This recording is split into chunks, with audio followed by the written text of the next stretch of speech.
a little bit of favor, still being banned a lot, but he hasn't been played as much at all, or definitely not first phase picked, so I feel the teams probably have figured want to go for the pickoffs instead. neither team really having insane team fight drafts. It's very skirmishy looking, but OG probably want to get the stronger 5-man engagement, so I'm still feeling maybe Medusa can sustain throughout all this. Now that they have Spirit Breaker, Drow Ranger fell off a little bit, but if they want to like go for it, I wouldn't mind, but still preferring Medusa. Medusa Chen, like you can stabilize the lane, but you're not going to be able to stack as much as you want, as much as they did against Tundra. Yeah, I feel like she can be a really good fit here. Trying to think about more things, but there's not too many that make sense here. Honestly, a lot of their options that were good are banned out, and the options remaining are... There's like one option that's still available, Phantom Lancer. Like they have no AoE whatsoever. No, that's not really true. I don't think it's that good. Because Spirit Breaker AoE, you shouldn't underestimate. The charge through, the Grimstroke, the Storm Jump. I was thinking about Peel, but I don't like it here. I think he would struggle. How will Conka do? It's a softer carry, in a sense. It's not really a late-game hard carry, but we also know that Amar likes to be the second carry in this team. So I think it's going to be a very greedy starter. I'm having some flashbacks. I believe I've seen Conka +1 on the safe lane against Spirit Breaker and Grimstroke twice, and Conka, he just loses that lane. Like, especially Chen. Chen doesn't have any kind of... escape mechanism, so once they hit level 2 with the slow, with the bash and Inkswell on top of that, another stun, I think they just might feed on the safe lane. That's the weakest lane for sure. Well, thank you very much, Lacoste. You can go prepare for the cast. Waga, we got 10 heroes on the board. We said before the series started, this was a fairly 50-50 series, barring draft. Draft was going to be one of the most important things for these two squads. You feel like both teams are happy with what they got on the board? They're probably quite happy, but I'm more concerned for OG than I am for gaming Gladiators. Gladiators lineup looks easier to execute, and I think that's quite important, that you have something that's just kind of click your buttons, go in, and that's what their draft is really great at. They can just target someone and kill them. And we said, we heard Boom earlier, that we were going to take a close look at the mid lane, because BZM, the best laner according to Boom. What do you think? Storm versus Quap, it's an oldie. It is an oldie. I don't think it's so easy for Queen to bully Storm, especially when Storm is going to have help. There's going to be Wisp TPing into bottle refill once he dies on the side lane. There will be attention on helping this Storm. So I'm expecting it to be quite even early on. It's more about what Queen can do in mid-game. All right, mid-game is going to be where it's all in for OG in this case. Okay, well, looking forward to seeing game 1 played out. And we're going to listen to the wonderful voices of Lacoste and Moxie. Thanks so much, Sheaves. You guys are doing a great job over there. I'm excited to cast see Mr. Lacoste. We've got a great lower bracket finals going on. So what are you feeling about these drafts? We've got a lot of really solid choices coming out, some comfort picks. Is that going to be enough to give either team the edge?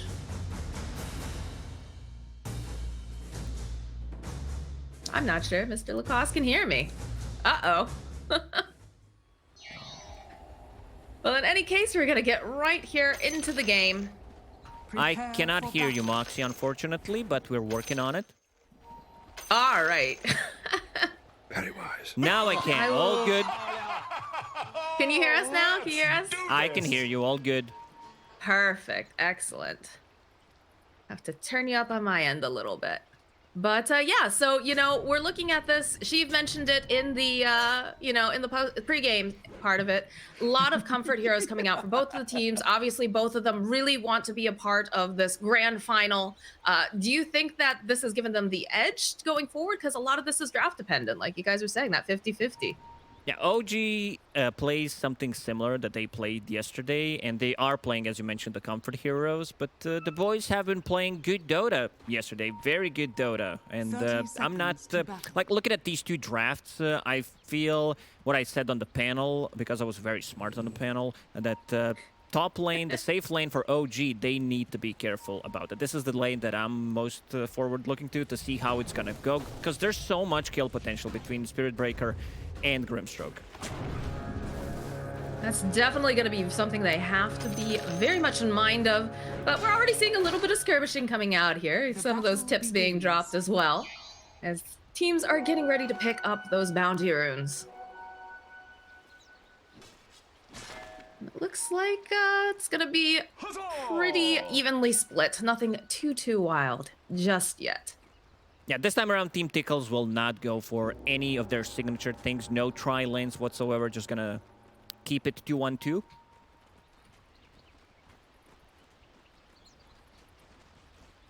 All right, well, we'll take a look over in this mid lane. You've got Boom on his signature Storm Spirit BZM here over on the Queen of Pain. And I'm guessing, you know, it's going to be a pretty quiet time just for now, letting everybody just kind of farm up. And you had mentioned earlier that you would like to see the more of the glass cannon build come out for BZM here. Yeah, I want to see what he goes for. It's a great Orchid game that I mentioned, but there's going to be a lot of pressure from Queen of Pain. Like, Queen of Pain loves to play aggressive in pretty much any matchups. Maybe Dead Prophet, maybe Lina, not so much, but anything other than that, like, she wants to put pressure. She wants to grab a kill, pressure as much as she can. Scream of Pain missed, but all right. You make a mistake early on so that it does not happen later. I'm checking in with some of the other lanes here.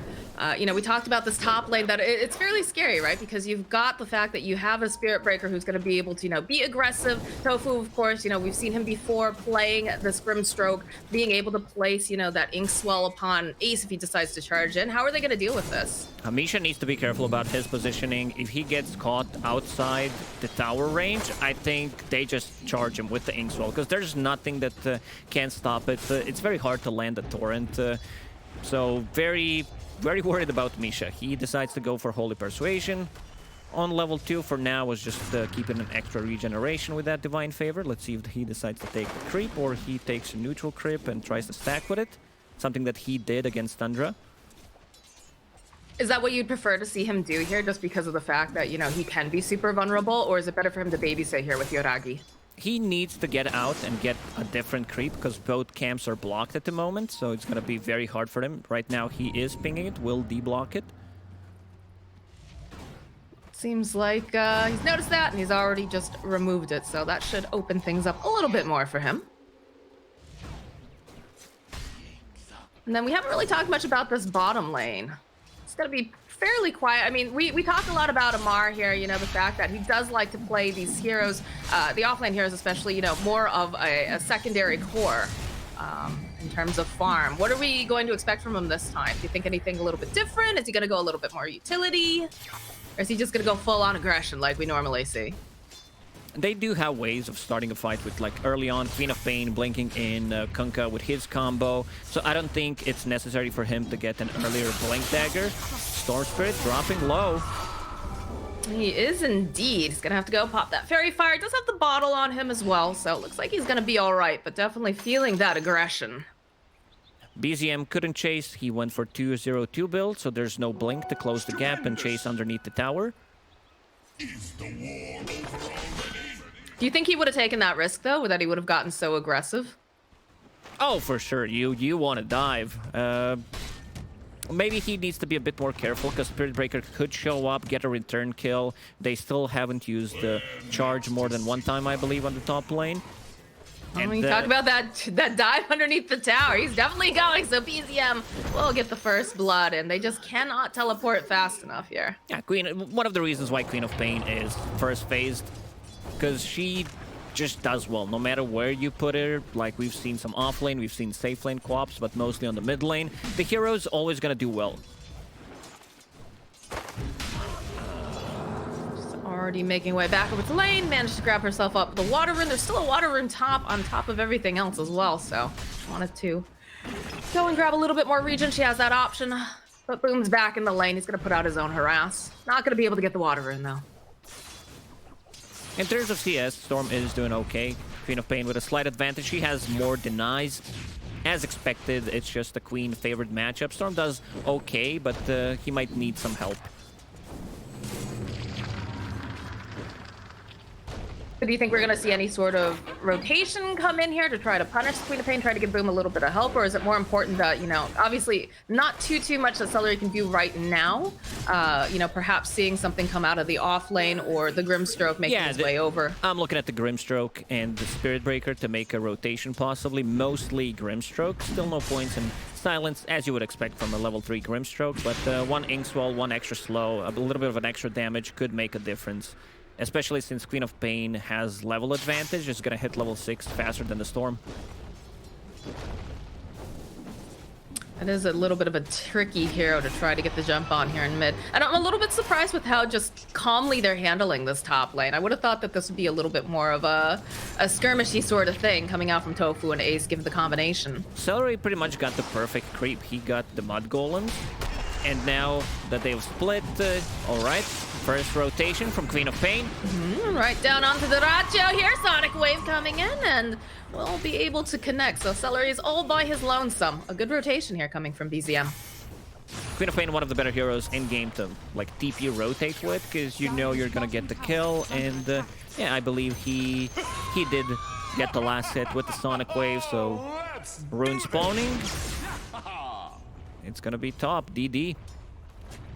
It is indeed, and Tofu's already in position here. He was trying to make this rotation, perhaps put some pressure, and just, you know, in general, be able to go and snatch up that rune, or secure it at least. But Boom's looking to make his own rotation now. That double damage rune. Because BZM couldn't find the rune, Taiga TPs mid, refills the bottle. They know something fishy is going on. They know that they don't have the runes, so right now just playing very passive. And also Kunkka is very hard to take down. He's level 5 underneath the tower with Helm of Ironville, so sitting at 14 armor. I mean, with the double damage they can kill him, but it's gonna take a while. For you.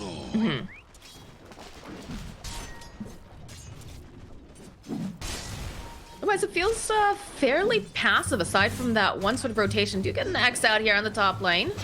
Try to punish Ace a little bit, put out some of this harass. But I think one of the things, I was talking with some friends yesterday about, who do we think is going to look the strongest here? So we hold that thought. Racho again. Ball lightning, though, coming out from Boom. There's going to be the heal coming out from Celery as well, trying to keep the Racho alive. They'll turn their attention over on Taiga. They'll be able to collect a kill. Good turnaround. They managed to keep the Racho alive. He was very close to level 6, and we'll get it. Let's see if he decides to save a point just in case they decide to make a rotation on him. But he's also tanky. Helm of Ironville, probably one of the best items right now. Gonna get nerfed for sure, providing you with 5 regen and 6 armor. You can just have a casual Helm throughout the whole game, and you're gonna get the value from it. Yeah, it feels like we've been seeing quite a bit of that throughout the DPC, just in general. Can't wait for a patch. I know you're pretty excited for one at some point, huh? Oh yeah, I mean, there's some changes. I don't mind this patch. I think it's a great patch, one of the better ones that we had. I just think we needed to have some heroes nerfed, the ones like Weaver, Queen of Pain, Io. But Spirit Breaker rest is fine. Sonic Wave again. Yeah, just the wrong time to be walking over there for poor little Io. So, BZM off to a great start here. 3-0 so far, farming very well. And sitting at the top of the net worth. Oh, big stack for Boom. Yeah, I could see that earlier. Tofu was making the stacks, trying to make sure that he had plenty of goodies to go and just flash farm here. He's gonna get himself a couple of these nice neutral items to boot.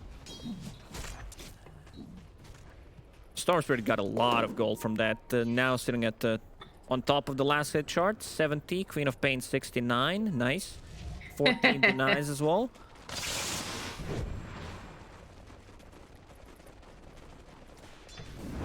Celery just gonna go top off Boom. But again, one of the things that I was finding kind of interesting was asking, how do we think these teams are going to perform? As we do see a bit of a smoke coming out here from the side of the Gladiators. They're on the hunt.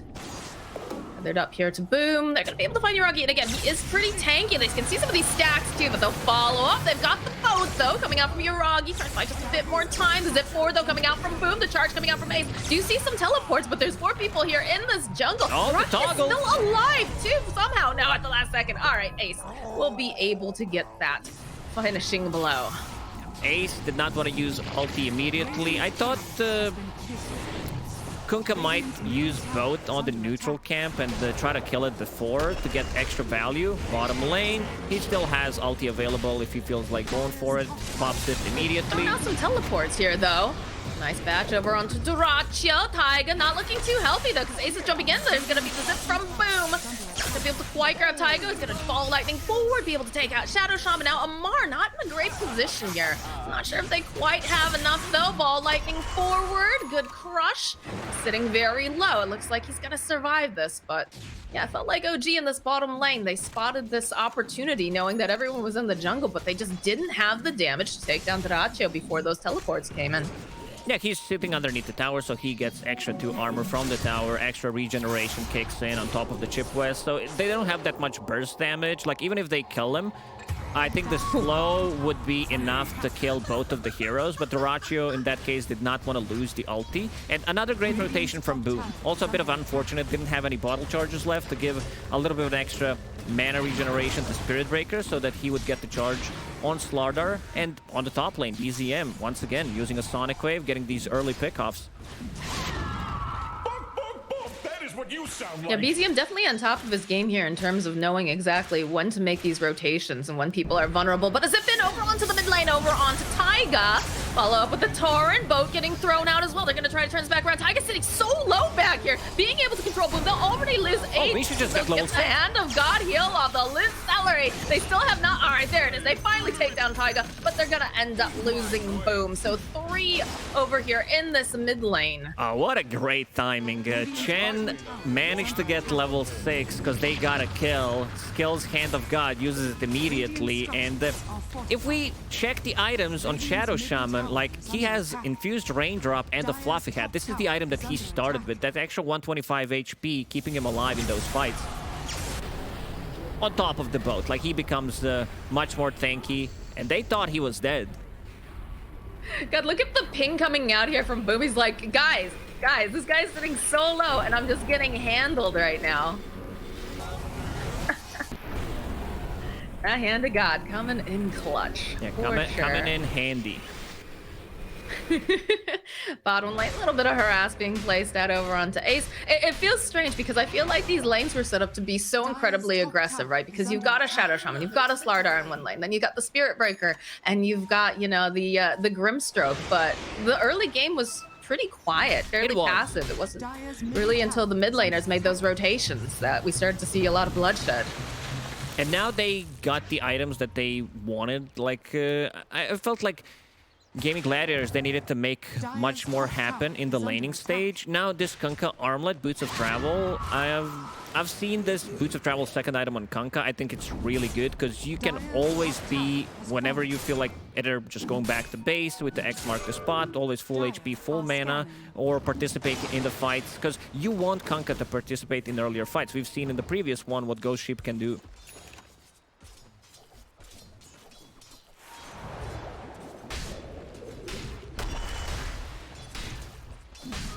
Spirit Breaker. Q Null Talismans, this seems all big zip from Storm. Yeah, they're going in over on Misha. They know where Chen lives. They know what he wants to be doing, and they know that they can get themselves a kill. And look at these stacks over here. This is a great time for Boom. He's got Celery nearby to top him off if necessary. Dyrachyo going to be able to take advantage of this with the Skelly Boys. And bottom lane, they do get the combination off over onto Taiga. So they'll go and use a reload in. They'll find Amar. Didn't quite manage to get the jump, but there's the follow-up. Went for that Orchid like we talked about. Double silence, throwing out a boat, trying to do everything he can, but it's going to be a triple kill for Boom. Like, Boom has been on point with his rotations, and also Io, Celery, he's been playing with Boom, giving him mana with that Soul Ring, and they are also controlling the runes, so that's very important. Now with that Orchid pickup, they can go for more aggressive pickups. Like, Chen doesn't have anything to defend himself with. Same goes for Shaman. Bit of silence on that neutral creep.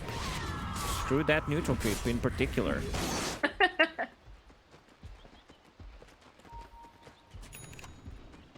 feel like they've got to do something about Dyrachyo here, just taking up residency in their jungle. Dyrachyo has been, you know, farming. All right. Oh, Ace. Holding that thought. Nah, they'll back They off. don't want to go. If he gets the bulldoze off, it's very hard for Shadow Shaman to lock him down, and also his abilities are not maxed out yet. Big zip. Yeah, top lane, we talked about this. She's pretty squishy when she's got an Orchid. Nothing really else for defensive items, so Boom gonna punish that severely with a little help from some friends, and they'll jump down to this bottom lane. They did go and drop the Serpent Wards, but not gonna be able to do too much. We'll get a decent amount of damage on the tower, though. Yeah, Queen of Pain is going for Kaya Sanj build. I think in this situation, maybe it's better to go for Sanj as a first item. It slows you down in terms of farming, but a bit of a status resistance and the extra HP could potentially keep you alive. Maybe if he had it instead of Kaya, could make a difference. It's easy to say now, you know, like it's very easy to be smart when we see the full map. Stupendous. Still a fairly tight game here at 15 minutes in. Less than 1k net worth advantage going on. It just feels like a lot of plays trying to make space around the map, but unless you're BZM, you're really not finding, you know, as much as you'd like here. Whereas it feels like Gladiators have a little bit better of a handle. They want Amar to pick up his Blink Dagger, then they have another hero that can play with the Queen of Pain. Zip again. Jump in over onto BZM. They'll get the Soulbind off and the double silence. Nice shackle over here on the side from Taiga, but the rest of the team not quite in position to zip into the back lines. They want to get rid of BZM. They'll be able to find it. Taiga's next on their list. They do not want to get locked down here at all. He'll be next to full to Boom. And now Amar, he is left all alone with all of these heroes. He's just obliterated. Such a great charge from Ace. Like, I believe it connected on 3 or 4 heroes, got in the middle of a fight. They have 3 great Inkswell targets, whether it's a Spirit Breaker, Storm Spirit, or Wraith King. And Wraith King decided to go for a Blink Dagger, which I really like in this situation, because he can follow up. And we're gonna see Ace charging in through a lot of the heroes. Double silence on top of that from the Grimstroke. He had Inkswell on top of him as well. And look at that. Stunning 1, 2, 3 heroes.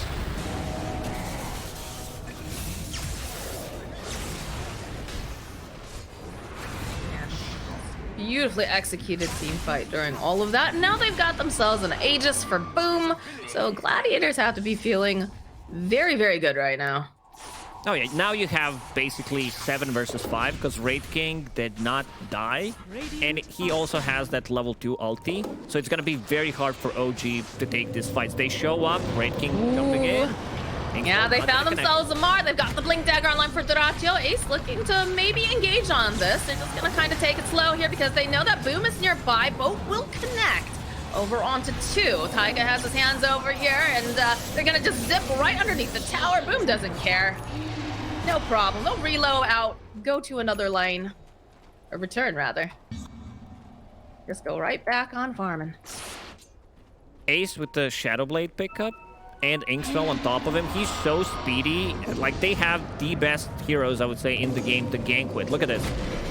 On top of the Queen of Pain. And the follow-up, like we said, with the Inkswell. Lots of them, no BZM, though. Hand of God coming into hand. No, they'll still be able to take down the Queen of Pain. Boom, dragging back over here onto Amar. Kiting very nicely.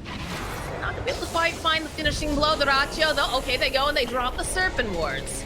Not a lot of mana left over here. But Doratio just gonna be able to blink away, and just like that, that Serpent Ward's down. Oh, BZM, he stood there for too long. He could have blinked out, or I guess he was trying to find an angle to use the Sonic Wave on multiple heroes. Like, as we can see, he is tanky, but this Orchid on Storm Spirit is really gonna ruin him. Hand of God gonna come in. He's thinking about it. Yeah, he got clipped by Stroke of Fate as well.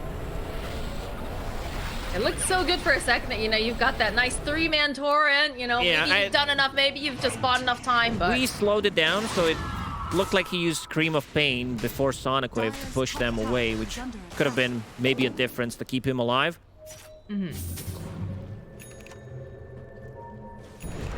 Feels like they have been after this bottom tower for ages, Lacoste. In fact, the fort comes out, look at Boom. He doesn't want to give this up. They're in position on the side of OG. Yeah, I had to check that Celery is not playing Treant Protector, considering how long they're keeping this tier 1 tower.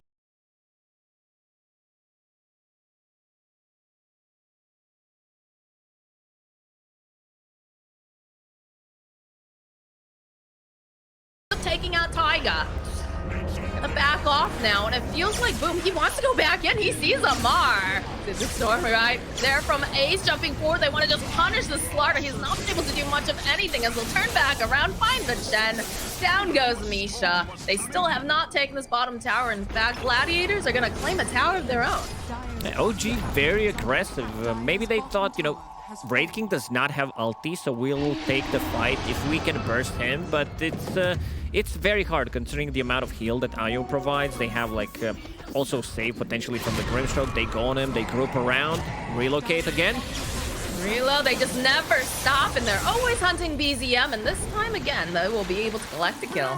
Oh man, BZM, they completely shut him down. Like this, Kaya Sanj provides him with the status resistance, a bit more tankiness on top of her level 10 talent. Another zip, they're all over the place.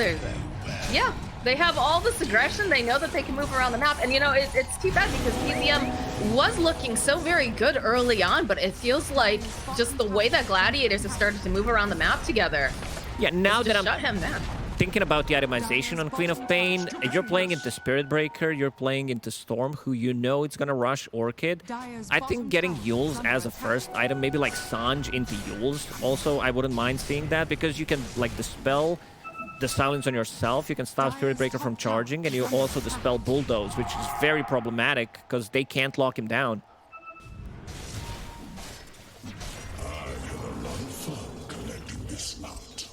Looks like OG is gonna go for a smoke play, try to get themselves out of their base, maybe take over their jungle again.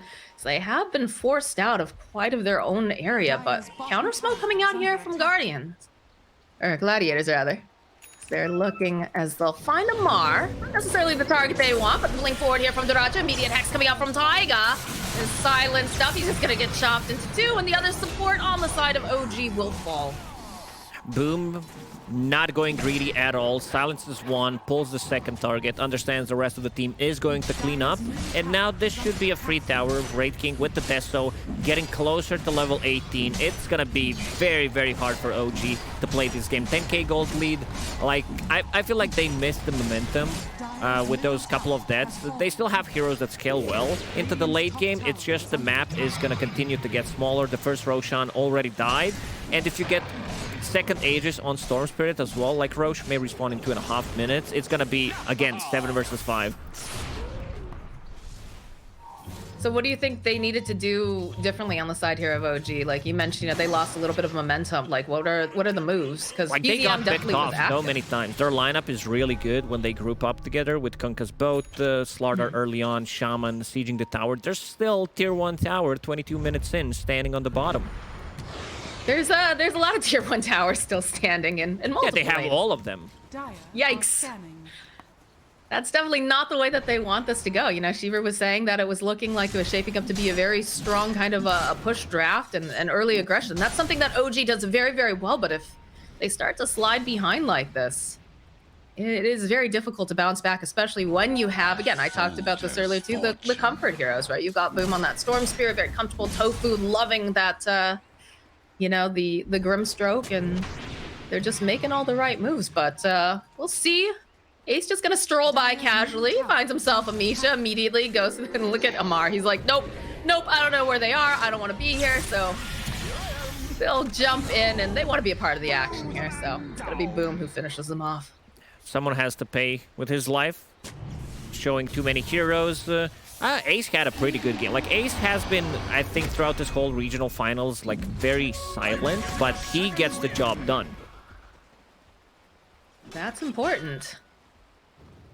Definitely seen him in multiple roles over the years, but this seems to be a very good fit for him I currently. think this is the best he's been playing in his professional career.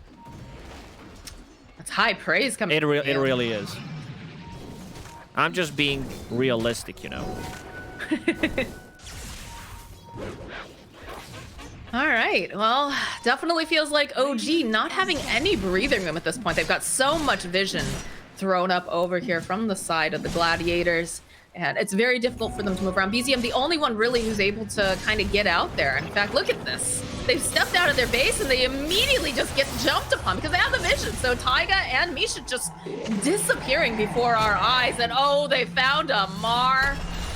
be able to land the crush, but they'll chase after him. They've got the haste, and they'll be able to just go forward, get a couple more hits. This time it'll be Ace who slays Amar. And this is gonna be and another they'll one. go right. Oh my goodness, Yarki's in his own base. They call it. They They call type it. it. GG and